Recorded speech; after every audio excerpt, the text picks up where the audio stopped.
Message à Tindanga la Pesu Yango.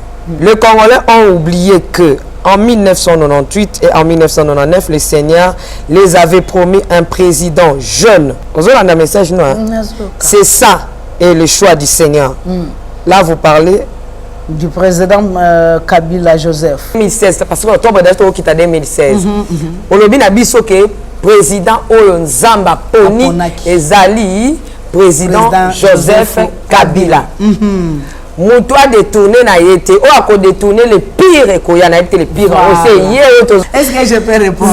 Zamerangay 2015, tu détourné na Joseph Kabila. Et bon, ceux qui t'ont détourné, le pire va venir. Le pire. Et bon, ceux qui Joseph Kabila a se détourné na Nzamba. Mais déjà, il y a le baki que Ozaki en contact na famille, tu sais qu'il. Hallelujah, is wonderful. Nzamba malamu mingi na sepeli. Ah, nzaka ba Congolais pe balandaka. Mais bon réagir ça kate. Mbadi o na nkende soki awangani oyo to yala mususu. Na mama wangana désobéissance ebimisaka Nzambe batu na munoko abwaki atalingaki yo ndenge nini. Nzamba lingaka désobéissance te, mais Nzamba lingaka repentance vite. Na Nzamba lingaki président Kabila. Oui, Nzamba lingaki. Abwaki na likambu nini nde bande kwa désobéissance. A désobéir na nini? Makambo ko dédier mboka. Na yebisi yango be ya siku. Yebisa président Kabila. Nzamba lobi apese mboka. Nzamba lobi apese mboka. Mama bongo ya président linga yambayo. Na koma boy. Non, président zana tan sikote. Ngana kota tina antichambre ya président Kabila. Prophétesse Abimaki, je crois, Oyoka qui est pour voir ne payer Yoka qui kino les Oyoka. Elle s'appelle Rebecca. Zambe Asanzi. Asanzi Batunion surtout. Zambe Alingi Kaka Fayulu. Yolo Baki Zambe Aboyi Batunion surtout Alingi Félix. Monoko Nankolo. Libiru Moko Kokyo Bimisa Mai Mi Balete. Nzambe Kana Monokona Bima. Yalingi Fayulu. Zambe Kaka Wana Lobi Yalingi Félix. Zambe Siko Azo Chabiso Wapi. Praise God. Mwana mukeba koti sakaye ba ide oye kopengu isaye soko yebite. Na pesa yango papa Kimbangu Kyangani.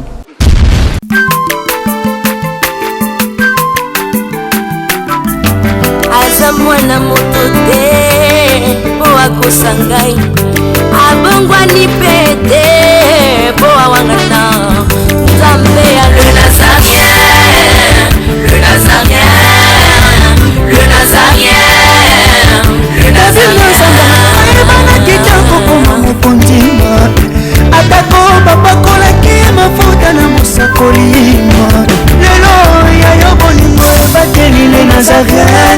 Il s'appelle Jésus-Christ de Nazareth. J'ai dit shalom, bonjour chez vous, peuple et amoureux de Jésus-Christ. Nous vous aimons beaucoup de l'amour de Christ, comme à l'accoutumée. On est ensemble, il n'y a pas de souci.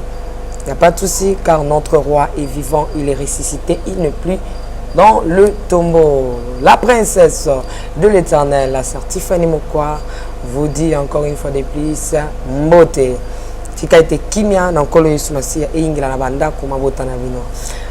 Aujourd'hui, dans cette émission témoignage, nous recevons Maman Esther Tayo. Avec lui, Tokoyeba, qu'est-ce que le Seigneur a fait dans sa vie? Il a expérimenté les choses avec le roi des rois, les seigneurs des seigneurs Jésus-Christ. Mais avant toute chose, nous avançons vers la fin de l'année. Nous demandons à la régie qui s'est tenue à la main de Alain Kiakala et Yves Bolofa, donnez-nous un cantique pour la gloire de notre Seigneur Jésus-Christ. On se retrouve tout juste après, dansons ensemble avec la princesse Losako Mokondi. Régie, à vous.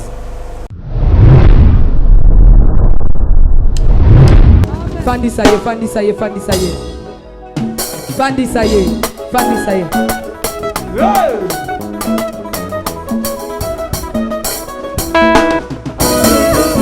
Fandi ça y est.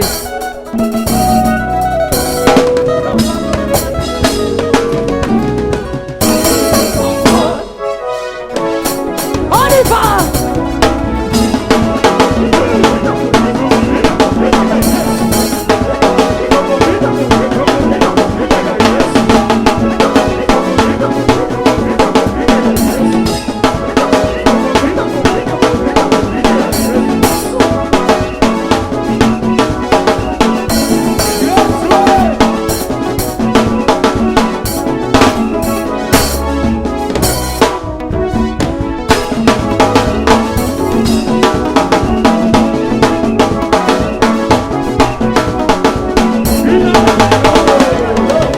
yebite manda eza ya Trump alobi ngai nzambe mutu na lobi à cause de ça na vomir sikoyo il a fallu bato bazwa Trump na makasi balekisa ye ndenge bien basala Félix anilaki signature na ye na Belgique eza yo mutu tindaki ezanga ke nzambe tindaki banda kala nzambe mutu ayebisaki ye ke makambo ekoma andimaki ke akosala oyo nzambe akoyebisa kuna lero ebimi ete ebimi fayulu andimaki mama na bomutu boya akoki kondima me na bunzambe ntango nzambe ayebisi ye ke sala oyo nga nazopesa yo sikoyo oyebisa ngai alengaki alobela biso teke nzambe alobi na biso base na ye mingi base mingi ya Félix Tshisekedi président aujourd'hui base na ye ezaka nzambe c'est un homme akembisa mabolongo soko oyebi yango te balobi na ngai tuna mama message oyo avant yo elanga ba message bapesi nga message na tuna nayebi te soko oreconnaître yango message batinda nga na peso yango eza bandeko bayebi yo ya mama balobi tuna mama message bandeko balandaka biso message yango balobi boni balobi opesa biso soki ya solo yebaka ba message opesa biso ne fisque année message ano lobaki boye message prophétique pour le pays la RDC de la part de l'Éternel notre Dieu au nom de Jésus-Christ à travers la prophétesse Liliane Tayo Esther. Le Seigneur veut que le Congolais s'élève et prie pour le pays dans l'amour et dans la sincérité. Que les Congolais réalisent et se souviennent des événements passés et la réalité actuelle pour que le Congolais ne vive pas ce dont les Israélites ont vécu du temps du roi Saul. Lire 1 Samuel 8, verset 1 à 22 et chapitre 9 du même livre, verset 1 à 22. Les Congolais ont oublié que en 1998 et en 1999, le Seigneur les avait promis un président jeune qui aura moins de 40 ans. C'est ça et le choix du Seigneur. Là, vous parlez du président Kabila Joseph. En 1998 et 1999. Voilà. Le pire se produira comme du temps du règne du roi Saul et le prophète Samuel. Quand le pire se produira, voilà. Le Seigneur les avait promis un président jeune qui aura moins de 40 ans. C'est ça et le choix du Seigneur. Si les Congolais se détournent du choix du Seigneur, le pire se produira comme du temps du règne du roi Saul et le prophète Samuel. Quand le pire se produira, que personne dise que l'Éternel Dieu nous a abandonnés. Ne gérons pas notre regard en dehors de notre pays. Ne nous laissons pas. Maman, le message au PC qu'on a né. Oh Seigneur. Maman, le message est belé. Le message on a passé pour na Okangola Mboka en 2002. Il y a un message qui est passé en 2003. Il y a un message qui est passé en 2005. Tango batuazo pour la michopo na Kingasani. Nous avons un message est belé tellement. Le Seigneur parle. Le message est passé en papier. Oui. Il y a tout un temps de voilà. Et un message à non loin. Oui. Et un message il y a 2015. Il y a 2014, 2015. Voilà. Yoka Sikoyo. Il faut pas bimisa. Question contraire ya message wana parce que ezanga teza bandeko batala kayo babi maman banda ba message ka message o eza 2003 toke musiki eza 2015 na pesi seulement boy le 17 octobre donc presque 2016 voilà. Mais donc déjà entre 15 et 2016 élection exacte wana balobi yango te non ngana nazo tuna ka question batuni balobi déjà na 2016 maman lobaki ke 2015 2016 parce que octobre déjà to kita 2016 olobi na biso ke président oyo nzamba poni ezali président Joseph Kabila Moutou a détourné na yete. Ou a détourné le pire et qu'il y en a été le pire. Voilà. C'est hier Voilà. Est-ce que je peux répondre? Question n'a été maman. Est-ce que je peux répondre? Zamerangay 2015 tu détourné na Joseph Kabila. Et bon, ceux qui t'ont détourné, le pire va venir. Bon, le pire. Et bon, ceux qui Joseph Kabila a se détourné na Nzamba Yebisa. Mais déjà, il y a le baki qui est en contact avec la famille. Tshisekedi. Oh, bah, d'accord, ça va que Nzambe déjà à l'objet que. Naza na famille Tshisekedi depuis 1993-94. On Nzamba Yebisa Tshisekedi qui est salame au koko ma président Mbokate. Ozoyoka. Non. Nzamba tikali ko Yebisa Joseph Kabila teke okokufa na bokonzi. Nzamba lobi boy. Aza moto ya lingi. Nzamba ponaki Saoul, non? Saoul a sali combien d'années na bokonzi na règne. Nzamba ponaki Saoul, il lui avait aimé. Après ça qui est nyonso, mais désobéissance nde ya Nzamba lingaka te. Papa Tshisekedi a quel poto na nini? Pour la maladie. 2017, on a janvier. 2017. Kokende tango ke okufa. 2017. Mais déjà janvier, le 3 janvier nde na ke ko pese message. Je crois que le 2015-16 au PC, Nzamba lobi alingika Kabila. Avant 2015, message ezalaki que Nzambe a changé donc a coupé sa bokondi na mwana ya papa Tshisekedi. 2016 Nzamba alobi to détourné na Kabila te yende kaka. 2015-2016. 2015 même le Seigneur a parlé élection exacte na 2016. Mais ceux qui vont forcer ce message ceux qui vont forcer message élection pas bande ko batindi ba bandi ba bien avant maman banda oya e biso to bandi déjà. C'est bon na sepeli. Ça pas bola sinon to ka bolandaka. Voilà. Si ko bo bimisa message no nyonso e gloire au Seigneur. Hallelujah is wonderful. Nzamba malamu mingi na sepeli. Ah nzaka ba kongolais pe balandaka. Mais bon réagir sakate. Te pas vanda ba okimi. Ba za ba message na yo ya banda ba tindeli ngai. Ba bi na nkende soki awangani oyo. To ya mususu. Na mama wanga ngo eza nango likolo papier na ko ngande. Ezali message wana eza même na signature na accusé de réception ya président. Tangu nini siko ba tuninga na tuna yo o Nzambe a détourné maman pardon bon Samuel Ambekiti. OK. Merci. Voilà. Babi tangu nini Nzambe a détourné pour la 2015 de Nzamba Serekana 2016 Nzamba Sek tangu nini Nzambe a détourné et pas ya Kabila pas détourné pour la likambu nini voilà Dieu tout puissant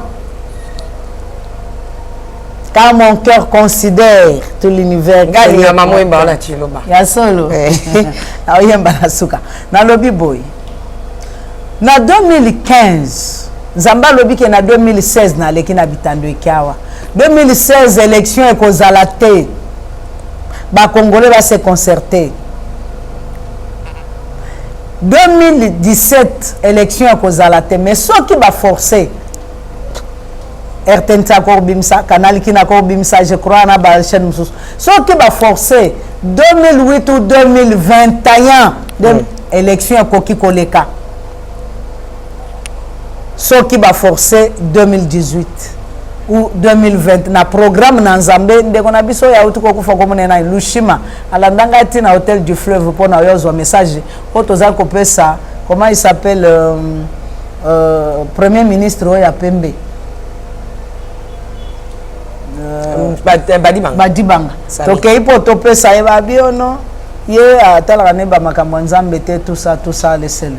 J'ai trouvé d'ailleurs un cousin là-bas aza ko sala protocole na bine tala Nzamba lo babu bomo yo so vivre c'est à cause de ces dieux là Nzamba tindingana lo babi nono ye atala makambo wana ya Nzambe te il n'est pas là-bas ye bisa ye boy yo sinde ozo sala protocole na etina ya vera mai de konote kende ye bisa ke Nzamba bia sala ka 4 mois une année te 6 mois te 4 mois pe akobima na makambo ebele to leki wana nzoka nde Lushima za kolanda ngai ti kuna alandinga na pesi ba message na bi na programme na Nzambe élection esengele salema na 2021 mais ceux qui va congolais va presser yango na l'équipe na étendre cadre te maman message aux capital bongo leka ba pesa yo espace kasi ndengo leka na RTNC na ye ko leka pe ba image ezali kenzamba lobi ke na 2016 élection ekozala te na 2000 bo élection ekozala te kasi ceux qui bo forcer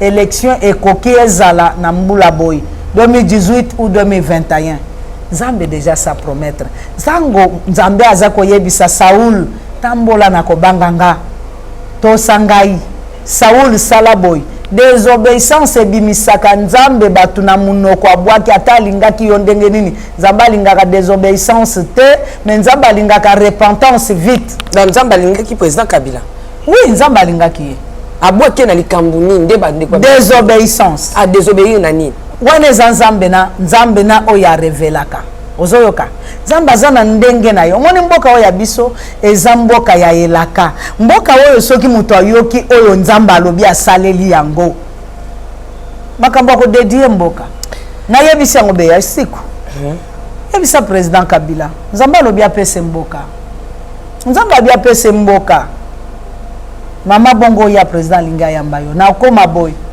non président zana attend sikote ngana kota tina antichambre ya président Kabila po bayamba ngana yebise ke tala papa Nzambe alobi bo ngana yeli na mbongo te soki ezali na emoko jamais président alobi boy ti bazobi msamkande pa be ya siku le président a dit va prier seulement na bima kutu mukolo mutu kananga ona yeko teka boye mutu kananga ekufela nga na nzela mbule polinga la désobéissance ezala ki pona boye ko yambo c'est pas ça désobéissance est-ce que nga naza Congo mobimba Congo e mobimba ezali baza na ndenge azali kotambola yena za ba message ou bien tout na question c'est bon aussi bon to maman bib tout na ba message na message c'est ça et ça peut bien tout na question maman lorsque tu comme na moment d'élection il y a eu une prophétesse, jeune prophétesse ou Abimaki, je crois au Yoka qui est pour voir les pays Yoka qui non les Oyoka.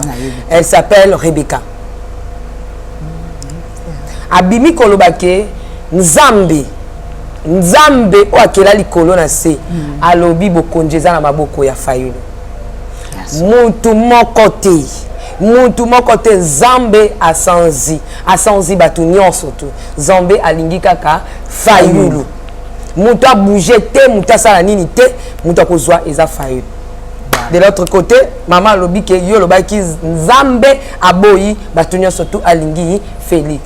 Oza mosel na Nzambe mama to tu na lorsqu'o étant prophète monoko na nkolo libilu moko kokyo bimisa mai mi balete Nzambe kana monoko na bima ya lingi Fayulu Nzambe kaka wana lobi ya lingi Félix même tisiko yo zo loba so message Nzambe aponi Félix ayoka ka notre président kaka notre Dieu kaka pro Nzambe wana kaka yemoko monoko ne ezolo bana monoko Rebecca alingi Félix bokonjo eza yote eza ya Fayulu zongisa bokonzi ya batu Nzambe siko azo chabiso wapi Nzambe wana azo chabiso wapi très bien na kumisi Nzambe pona tina na ango mukanda na Nzambe elobi boy la parole de Dieu dit il faut examiner toutes choses à la lumière des écritures de la Bible. Mukanda na Nzambe lobi ete on reconnaît un prophète par son accomplissement de son message. Ce qui Rebecca, en tout cas, c'est la première fois na yokaye, na yokaye na tetalaga lero nazawa un mois. Tamsu ya zolo bangana oyoka ndenge ni na ozala tamsu netande kete pona yokaye alimbisanga mais na tikala kolanda ngote bon je ne sais pas. Dieu parle tantôt d'une manière et tantôt d'une autre. Je dis ceci. Moi, na muke bakoti sagaye ba ide oye kopengu isaye soko yebite. Moi na muke oya koti sa président Jean-Pierre Bemba na boloko. Ba memia wabti soki kote ni soki mangenge ngenga na ibi kote zagate. Ba ke ko sala soki ni 16 ans muke ya 12 ans. un jeune bazui ye na ba mama mikolo bana batata mikolo ba prophète bazui ye babi banda ko kende ko yemba dès qu'on le voit banda ko yemba que c'est lui le président de ce pays yebisa ye que prophétesse Liliane Esther akosi message ne wana akosi mais tant mama oyo nzamba frappé ye alingi akufa nzamba frappé na ba maladie soki boni ayaki awa yesenga pardon nana yebisi nga moko te pardon elekeni nga wana eza makasi zela basali na nzambe boya Maman Yaki. Alors, qui sont le président Jean-Pierre Azana Boloko, c'est moi. Aza pembeni. Ezangai na basal na nzambe boy mutu tokenda kokosa ye akufite ngana linga kola kisa photo ya mutu soki akufi. Mais soki mutu azana bomoy na lingaka koloba makamune po soki ayoki aloba boni aloba bon ya na kende sala droit de réponse et na kende sala boy. Mama Yaki asengi bolimbi simbala na mbala. Ngai nde na ebisaka president na to ebisi mwana wana ya muke bazaka ko benge soki Michel soki nani na to ebisi ye soki Jeremy Kende yebisa yeke yende president mboka ke Liliane Esther akosi boy na boy bongo batu nyonso bakufa kabala mukaka bamona makambo. Ça c'est elle qui est venue demander le pardon. Ngabinga na limbisa na ngayo kala ngaza na problème te problème na yo soki ke liwao makambo maladi makasi ezokanga wana ezanani ezanzambe ezana ngonga ite mwasikoyo yebisa ngai Rebecca ozoloba abimisi message il a fallu ko kisamanga na mois de mars na leki nande kona biso na koloba kombo awa babenga ke Kongo Mikili na leki na ye na émission na leki na émission nande ko Kalonji Jacques Batoninga balobibo mois de mars 2017 maman message o yenango ba signé yango na 5 ans maman ya peut-être ba signé message na 5 ans maman ebongo soki esimbité bien aimé dans le Seigneur merci to pesi mambote na komona SBC gagne sobozu grâce ya kolanda biso tozali na prière pendant 30 jours to bandaki en route aller onkola le premier pe to aussi sango le 30 mais les 30 ango tout sepeli que bana nzambe nyonso ba bénéficier na grâce ya prière oyo eko passer na les Nazaréens donc tout ça la prière en direct émission économique na en live to bondela pona bato en direct na bike mukolango nzamba ko se manifester na ba don lokola ba guérison pe ba réponse pe ba solution et ba question boko luka ko poser si ba témoignage ozo lekana donc lokola nzambe akozala na kati ya likam oyo pona ba solution alors na sepeli que yo muto pa o sepeli ko soutenir likam oyo benga na numéro ya les Nazaréens pour otia connexion na yo et kozala le 30 novembre pe kozala en direct donc pour rejoindre temps moi na merveille à koleka pour na poser quelques questions les Nazariennes et Rolou aussi que zala kati et koyeb ana tchango sika pasteur Timothée et la sœur Merveille kozala pour na partager ko sambe l'ensemble mais ming to vana na kati ya prière parce que prière ezali moko ya réponse oyo sika nzambe a répondre na bike mukolango nzamba okangola batebele akopambola batebele pe akosala batebele donc numéro les Nazaréens benga tia connexion na yo bakokeza tema bo soutenir œuvre nzambe nzamba kopambola bino parce que ce jour là le 30 et kozala na 19h tozala en direct nzambe apambola bandeko nyonso ya les Nazaréens pe bandeko nyonso bazui occasion ya kolanda biso kolo apambola bino ezali ya bino pasteur Timothée tokozana bino ensemble au nom de Jésus le 30 bo soutenir œuvre nzambe nzamba kopambola bino merci. Naolia bakiti na ba mesa atanya ukondoko namona yo nachayo na mwamba na minito na kata pena katikata saki ya fufu.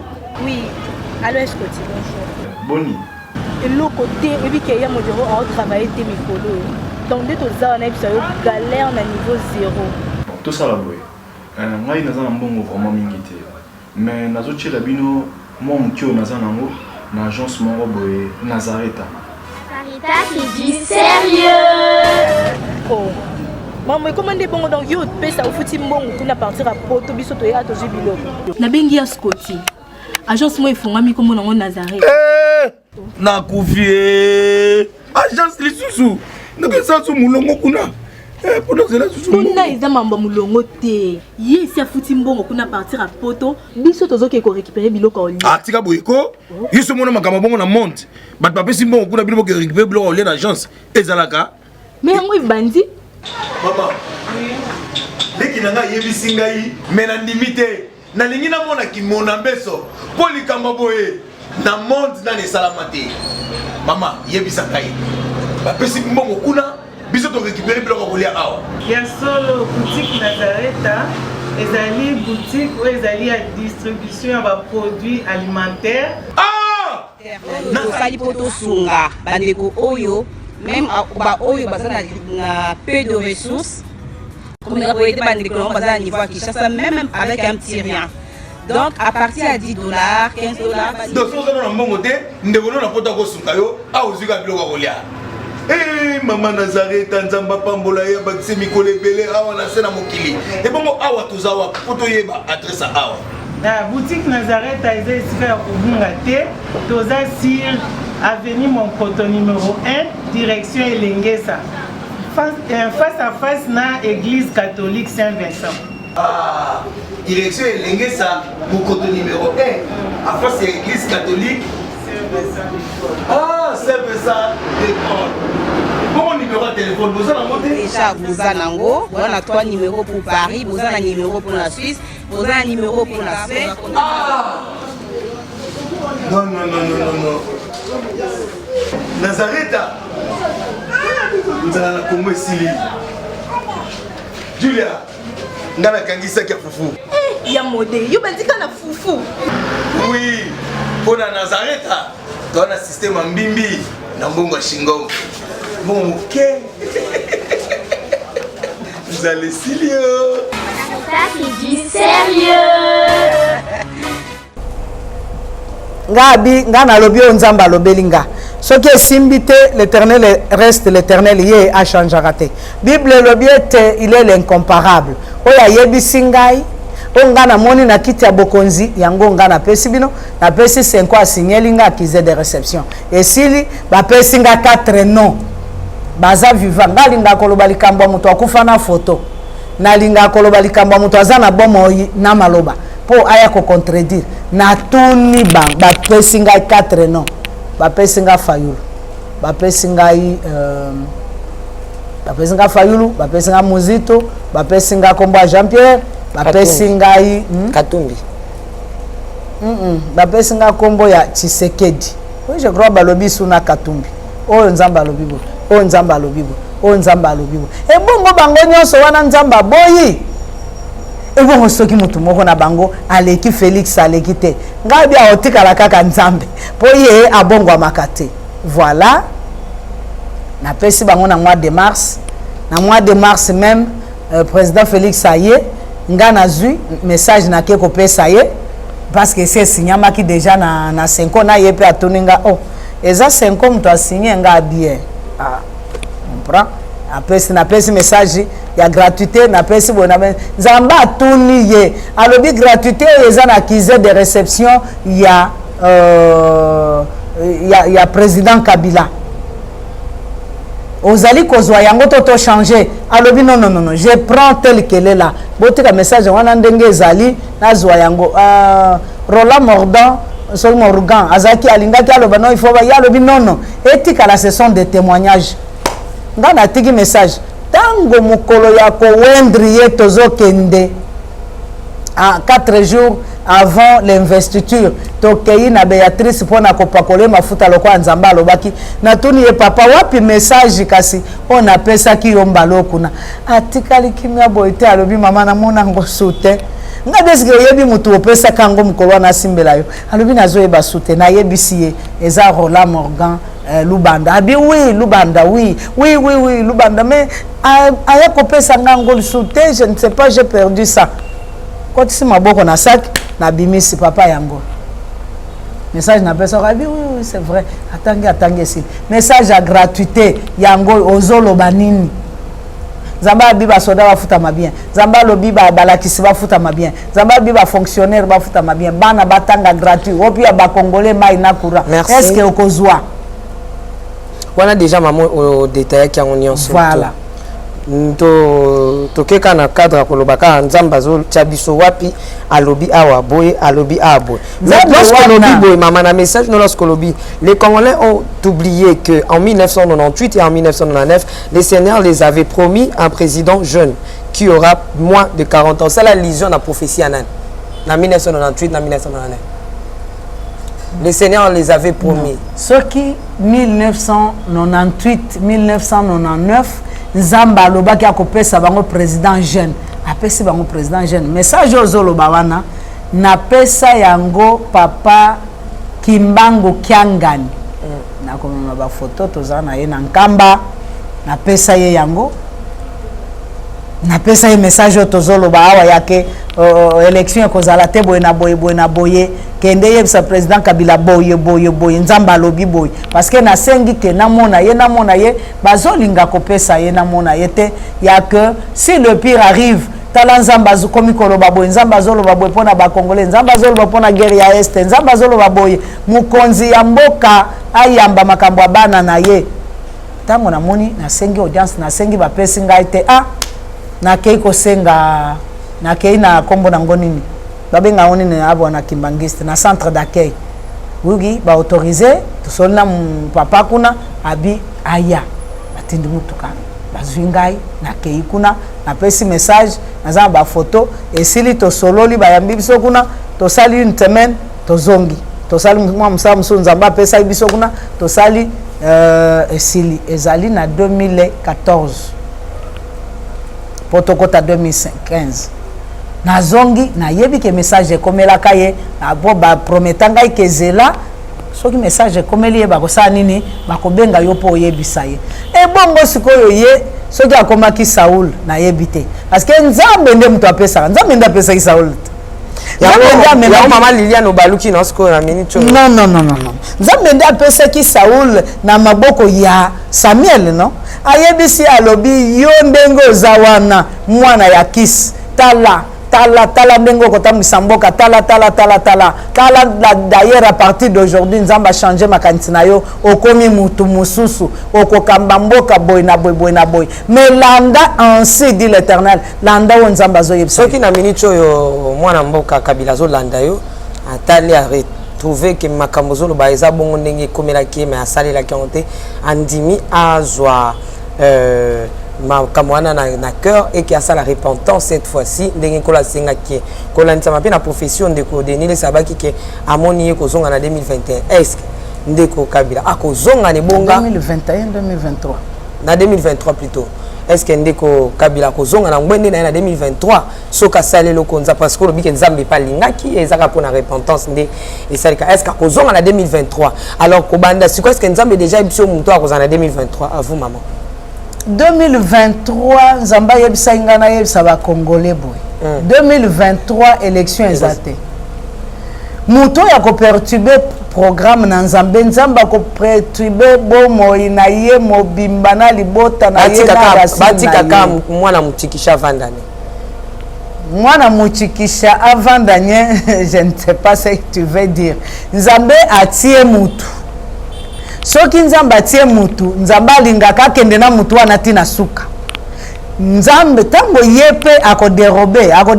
akotribucher Nzambe akovomir ye to akosala repentance il faut ayoka un cœur de roi c'est un courant d'eau Nzamba zo mema ye ndenga zo mema ye batika ye Nzamba lobaki akomema ye te akokoma na ye na niveau songolo des places bato linga yo te mama babezo babe me place wana ndi bazo sentir que bon na monto tika bo ato sandenge nini mama ko loba na eno te mama eloko moko ngana ko linga yo biso ezabo na linga kamingi koloba ainsi dit l'Éternel OK na linga katena loba ainsi dit bato la parole de Dieu dit un oint de Dieu c'est quelqu'un qui n'accepte pas le oui dire yango wana tango na pesa ka message ya Obama na ebi ete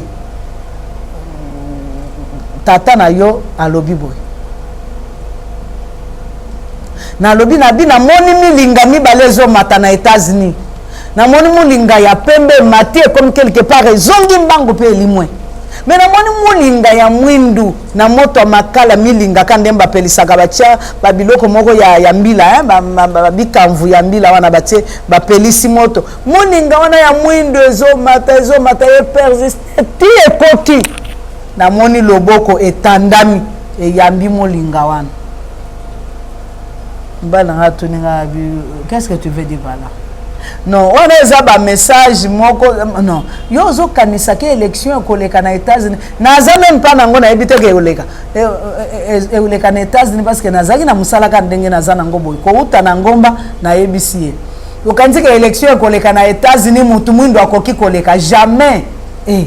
Américain ba kolekisa mutu mwindo te jamais. Nabi me papa, ozo silika boy lokola ezande likambu na ngai lokola ndenga mutu na lobby po abi non maman ba message à boy il ne faut pas opérer ça kango non des choses comme ça ne faut parce que aussi on yebi déjà que de la nature américaine a koklinga te ke mutu mwindo aleka nabi nendeko ozamsa na nzambe ouais yebisa nzambe ke esale mandenge yo olingi wana ko kende chaka batembe na nzambe te po nzambe aza mutu mususu bon soki nzambe alobi ke oleka eleka to mutu mwindo oleka totala soki akozala nani soki nani tango Obama aleki kaka ye mutu atiaka tembe mutu amonaka makama mutu ayokaka mutu alandaka bililingi ebele ayebisinga abi mama tala likambo eleki na États-Unis tala en tout cas nzambe alimbisanga nga bien gloire à Dieu. On se repentir si koto se repentir non quand tu as dit que au senga nzambe bulimisi na senga déjà mais na siko na zolo nzamba limbisi donc ngana linga kakoloba ainsi dit l'Éternel pour la consultation to kitawana ainsi dit l'Éternel est-ce que notre président Félix ayoki nzambe na makambo azosa oui encore notre président Félix ayoki nzambe ozo kamusanga na kamwa bote ayoka kinzambe tozana eza message utana batu misatu nga nazwi message yango ya consultation nalala kikaka awa année passée oui année passée na décembre nalali awa eye na pasteur na biso toza na structure na biso ya église du réveil autonome tozalaka na président provincial oyo alandanga kombo na ye Moïse apôtre Moïse aye na musakoli moko awuti malueka abi mama yoka message autant tozai ko bondela oyo lobaki na kuti yango pa musakoli wana oyo azaka na congrégation na biso tala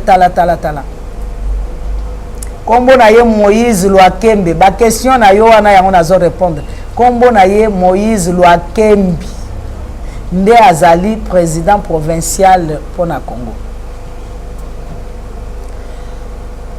Musala nzambe wana ye na message wana apesi ngai totangi kaka ndenge nzambe alobi okay toyebisa ngo mokonzi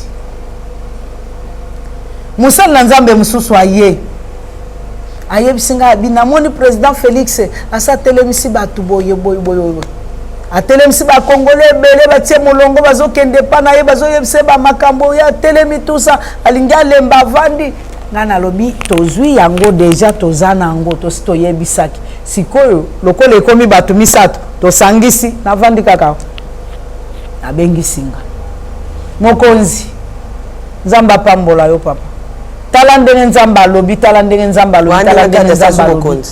kaka waza mokonzi na lobi décembre ya année passée tala ndenge nzamba lobi na yebisaki yo yango me basali na nzambe musu baye pe na yango baye koyebisanga tala na yebisaki yango ba question ebele mais stéréo lobaki nzamba lobaki mais sikoyo musali na nzambe moko abimi alobi ke bazoboma Félix na bi c'est le mensonge ngazo tia tolo na se Lwakembi yaka tayo yaka entel yaka nani komona ye Mbuku Alphonse yaka boya Micheline yaka Magi yaka boya totia tolo na se totuna nzambe zanini nzamba alobi tika na otindela bino mutu praise God na kotindela bino mutu oya koyebisa bino fabrication ya eloko oyo basali pe bokomona ye to bondeli esili batindeli nzambe atindeli biso mutu atindeli biso apôtre Kabeya soki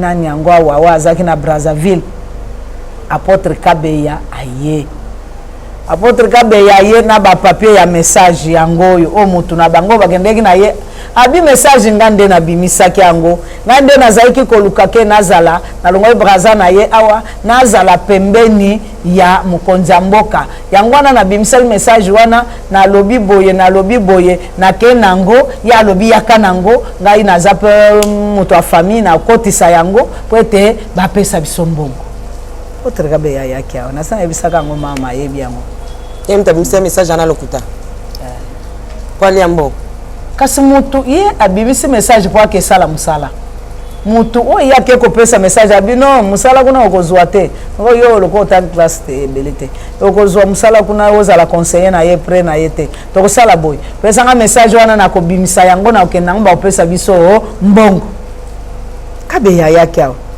aso kumbona ye mususu azobenga ye na kolobango ata na émission prochaine totoni ye soki nga na memi yo epai ya boye oko témoigner abina ko témoigner maman nazo témoigner ngo pona nini oh Yesu Christ aza malamu nazo témoigner parce que tant nga na pesi message oyo ya yebisa nga ko pesa nga mbongo nga siko naza na mbongo te nazo luka mbongo boy na boy ngabi message munene boye biso déjà nzamba sa yebisa biso keza message a lukuta message munene boye ya mutu elala yo fabriquer yango kaka poke ndezala conseiller na ye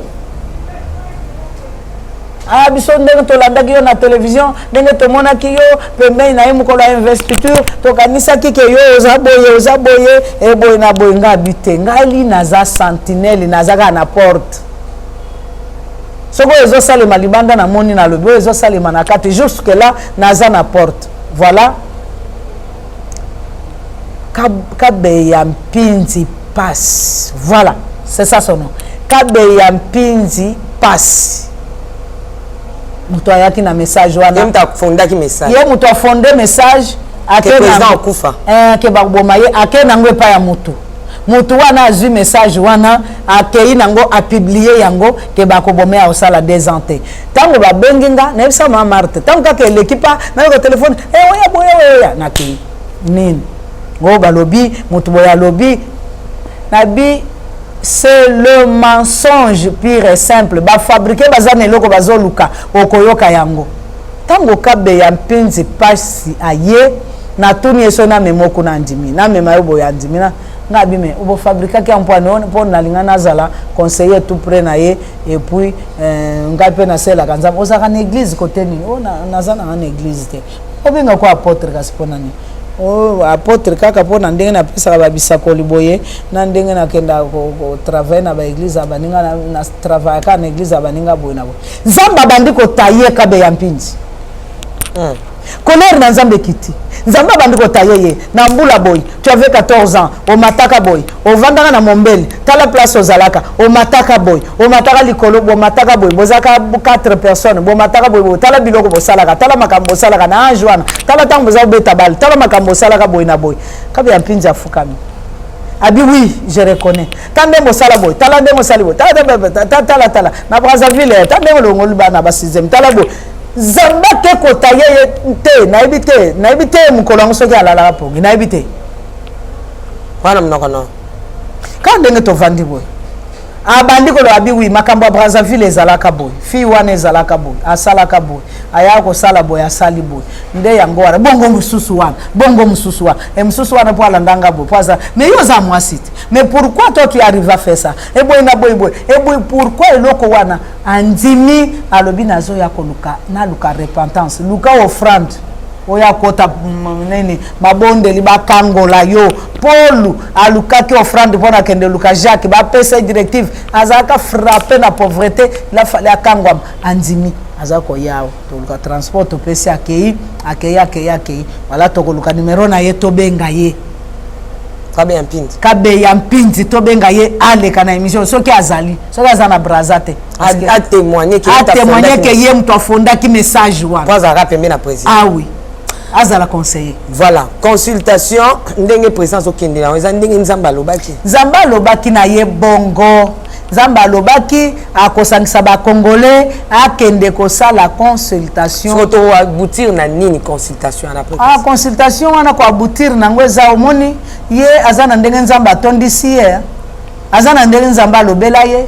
Azana ndenge nzamba tondisi ye. Tala nzamba za mutu mususu soki mutu ya betela ke mabolongo. Mama non. Nzamba mutu mususu le roi des rois, le seigneur des seigneurs. Soki mutu ya kumba melaka ye. Soki mutu ya za ko se ressaisir ke awa kwei atele mimbango afukami kolo limisanga papa limisanga kolo salaboy nzambe na nkembo na lingina mona mutu wana tushaka motema na nzambe yango nzambe azali kobenga David un homme selon son cœur parce qu'il se repentait à tout moment quand il faisait le mal. Mais soki yo ozo sala mabe okembisi motema oyebi ninga ozonga simate nzambe obengo crocodile. Mama obi na rotala ndenge ozo salela makambo ndenge ozo lobelela président Fachi soto tuni ata balenki akala totuna ba gérant moko na sima. Maman toko tchaï côté n'est pas président Félix. L'église au milieu du village. Le baba Pesayo chargé à campagne en 2023. Non, mais pourquoi? Pour convaincre Mité Mabatinios ma voté. Na ko de la ga nzambe. Na 2023 élection exacte. Exacte. Le Seigneur a dit exact. Bon c'est ça. Mais so bazali so iba forcer yango boko mona nde nzamba ko mama bete. Nzamba makile etanga pendant 3 ans. Bokomona mabendenge kobima ya makasi botika nzamba kende neti akomise na suka totika président Félix botika ye nzamba kende neti akoma na suka. Merci pour aujourd'hui to tuki na message wana to babina message à Kagame opesa ki pété olobika président Kagame na kopesa message na ye na télévision te na lobi tozo luka audience ya kutana na ye pour to kutana ba consul na ba to senga po to solo la na ye o nzamba lola alobi ndenge nzamba alobi pona bato Afrique du Sud ndenge nzamba alobi pona bato Poto ndenge nzamba alobi pona bato Brazzaville ndenge nzamba alobi pona tina na ba Nigérien. Voilà, ndenge pe nzamba lobi pona lipambo leo yazali ko réserver pona mboka na Congo mboka oyo nzamba bulisi mboka oyo nzamba pamboli mboka oyo kotanga miel na miliki mboka oyo bato baza mutema pio bakolia bato na mandat président Félix kaka na bakolia pe kozala continuel na mandat papa Félix na lobi papa Félix il est le président de la République non. Nzambe kaka na ye tango ngana pesaka message na Bible nzamba lobi boye 2004 2005 nzamba lobi ke banzela nyonso banzela ezaka mabulu boye na 2002 2003 banzela nyonso yo président Kabila ko bongisa yango banzela ko bonga bakotonga ba immeuble bokomona boulevard na biso na to komi lokwa toza na États-Unis ou bien to kokoma lokola toza na Abuja lelo soko za boulevard okomona teke toza na Abuja te okomona lokwa toza na Congo toza na Congo te komona modèle ya Abuja to ya Afrique du Sud nzamba lobaka na temps ya président Kabila koya awa na episode na dindi na mabulu na mutuka na ngada mwa oui kasi banzele buka na kapete banzele buka na kamesengeli babongisa yango banzele buka na kesengeli babongisa. Merci beaucoup maman tika au perception ndamba témoignage poto kitana mokola lelo. Je suis le frère Prince Bungu, prédicateur de la bonne nouvelle, de l'évangile, chanteur de l'Éternel, instrumentiste, conférencier, conducteur de culte. Nous sommes ici justement pour cette émission qui commence avec la sœur Tiffany, une belle émission qui va certainement bénir les gens, bénir le peuple de Dieu. Il s'agit ici de l'émission L'œuvre de l'adorateur. Et je me dis pourquoi ne pas appeler un chantre consacré à l'Éternel un adorateur.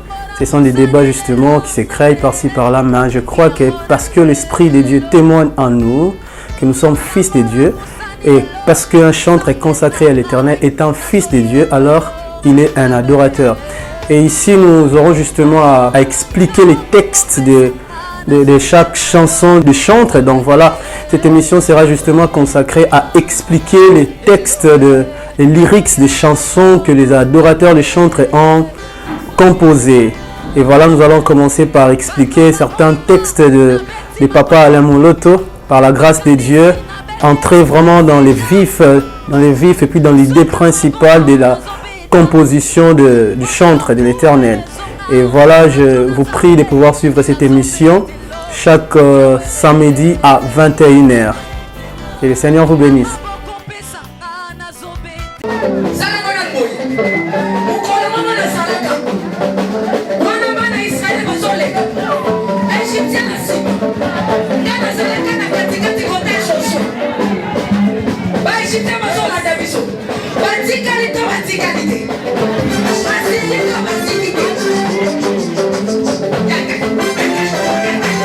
Loba Satan azana ba problème. Oh asimbi kisi. Asimbi kisi. Eli kambwa kisi te yobe ke no luka kisi na osala nini? Oh simba. Biso tozo yemba.